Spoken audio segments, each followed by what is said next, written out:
morning, everyone. I'm here for the second time today with the lovely Kirsty Housey from the Little Black Cat Jewellery. Hi, Kirsty. Hi, Emma. You okay? I'm good today, thank you. How are you? I'm all right. I'm really hot, but I'm all right. So for those of you that don't know me, my name is Emma Good of social media agency 24 Fingers, and I ask brilliant local people, and not so local actually, brilliant people 24 questions. So Kirsty, I am going to persuade you hopefully, but shall we start with what's your favourite word? You can give me two if you want. I've gone with Luna. I was trying to avoid swearing. I never avoid swearing, but okay, we'll go with Luna. And what gets you up in the morning? Usually my cat's asking for breakfast. Well, verbally, does it do that? Yeah. One of them is, I've got two cats. One is really quiet, Rosie's really quiet, and Bertie is just constant meowing, and he can really project as well.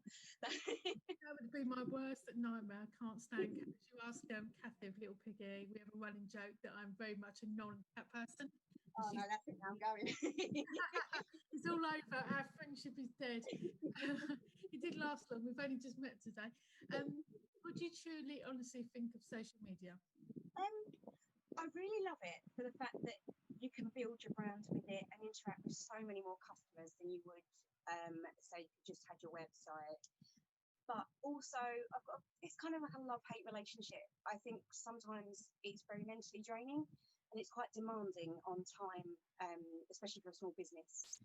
You feel like it's a bit competitive at times. So yeah, sorry, that's not really an answer.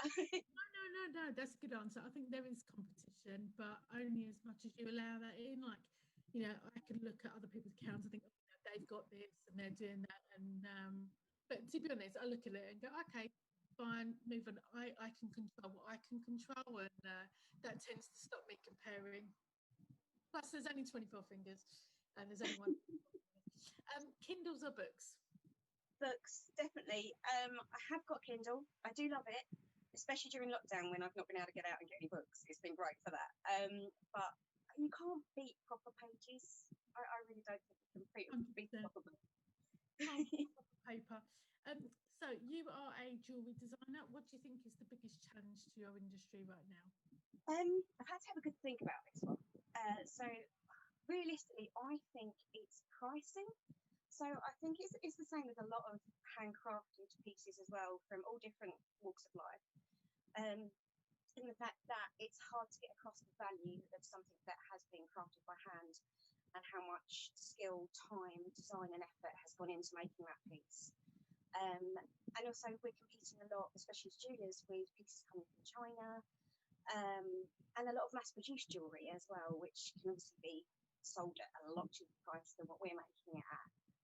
Yeah. Do I have to stop myself buying jewellery? I absolutely adore jewellery and art. No, stop buying jewellery. No, exactly. I don't know.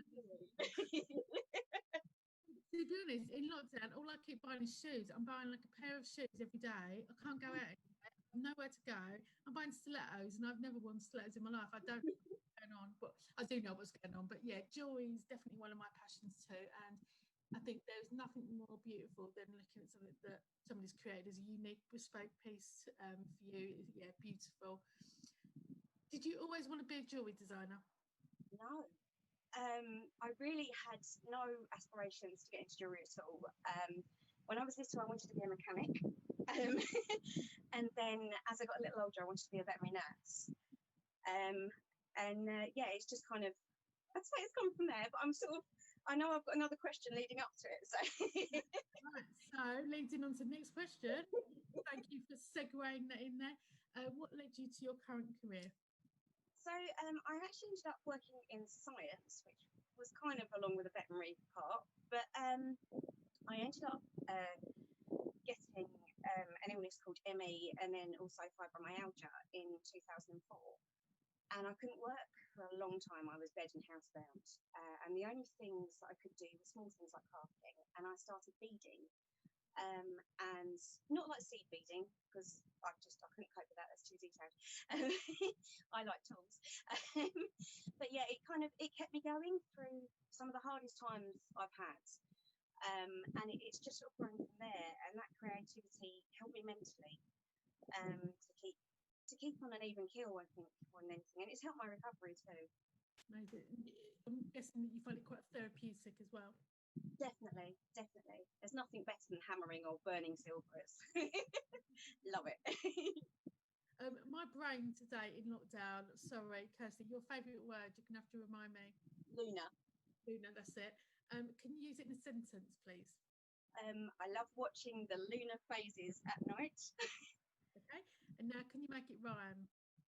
I had fun with this one. I'd love to be laying in my schooner watching the lunar phases. Very good, very good. What advice would you give to younger Kirsty? I'd say that never give up on your dreams, and that you can achieve whatever you put your mind to. Well, Val, who was on before you, said roughly the same thing, and 100% agree with you both. What's the best thing anyone's ever done for you?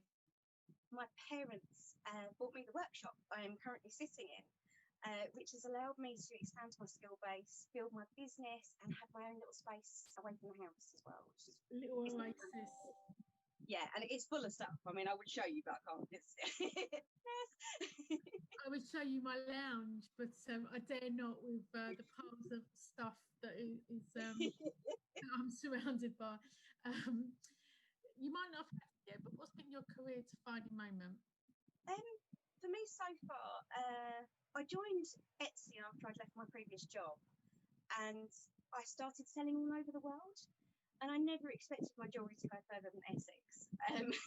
So that's been amazing. I've managed to sell Essex then. Yeah, there is apparently. Who knew? But yeah, I've managed to sell to Hong Kong. I've just done one to Singapore, Bermuda, Canada, America. It's gone everywhere. It's fantastic. That's amazing. And I'll have to discover this new world you're talking about. No, I had to make myself a map and everything so I could work out where places were. And if you won a big award of some kind, who would you thank? Definitely my parents, my big brother, and my friends for all their support and help with everything, because they've been amazing. We waved to one of your friends actually. Hello, Nick. Hi, Nick. Can you give us a time saver of the day? I tend to make a lot of to-do lists. I can't really work without a to-do list, and I've also commandeered a mini whiteboard and used it to make myself a weekly planner, so I can just clear it off at the end of each week and start again, and that's been brilliant. I actually know what I'm meant to be doing each day then. Amazing. But funny enough, Val said about to-do lists as well, so I need to introduce you with Val because I think you're separate. I think we'd get on. Where do you see the jewellery industry in 24 months? I'm hoping that there might be a bit of a boom for the more handcrafted jewellery, that people will appreciate it that bit more. I can only hope that will happen, and that people will think about it more when gifting, that it will be something more special, more individual to themselves. Nice. And where were you 24 months ago? 24 months ago, I was working away in our garage with the car in it at the same time, because I've only had my workshop for 2 years. So, so yeah, I was in there and it was freezing because it's concrete. So yeah, I'm very much grateful that I'm not in it anymore. And you're in a warm workshop today, it's boiling. Yeah, definitely a warm workshop today. What's an interesting fact about you or your business? So my business was actually named after my previous cat, Tigger, who was indeed a little black cat. She was a wonderful litter, bless her. And she helped me through the toughest times I've had with my illness. I became ill while we had her. And yeah, I wasn't really expecting to build a business. So when I came up with the name, it was just a silly hobby name, and now it's stuck. So it's very me. And if you could have a 24-minute Zoom call with anybody living or dead, who would it be? It would be my mum's dad. I never met him. He passed before I was around, but he was a master sign writer. And I'd have loved to have talked about creativity and design and all that kind of thing with him. I think he'd have been a really interesting guy to talk to. Amazing. So the creative streak in the family. Yeah. What's one word you'd like people to describe you with? Honest. I think, whether it's blunt or not, definitely honest. Nothing wrong with that. Would you mind taking a selfie for us? So if you smile, Kirsty, I'm going to do a screen grab. And who should we go follow on social media? Any tips for great accounts? I really love the Just a Card campaign.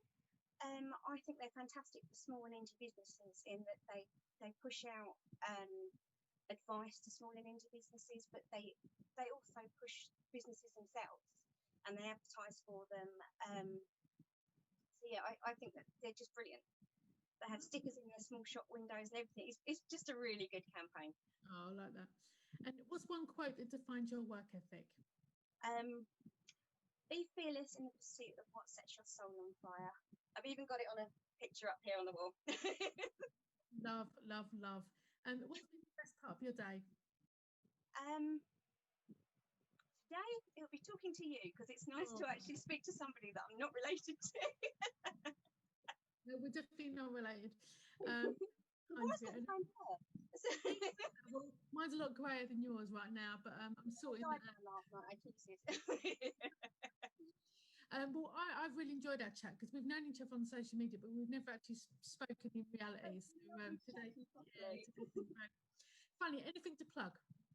I'd love to plug my new website, which I've just finished building myself, which was terrifying. It's www.littleblackcatjewellery.com. Brilliant. Go check that out. And like Kirsty said, I think now, especially post-lockdown, now is the time to be supporting our local small businesses in Essex or further afield. All of the small business owners that I know are quite are thinking, how do we rebuild our businesses? So if we can support them by buying gifts and obviously Christmas gifts from our local independents, I think that will really help kind of rebuild the nation. Definitely, I totally agree with you. Brilliant. Well, look, thanks so much, Kirsty. Well, all my questions. It's been an absolute pleasure. And yeah, next time you're going to say your real favourite word.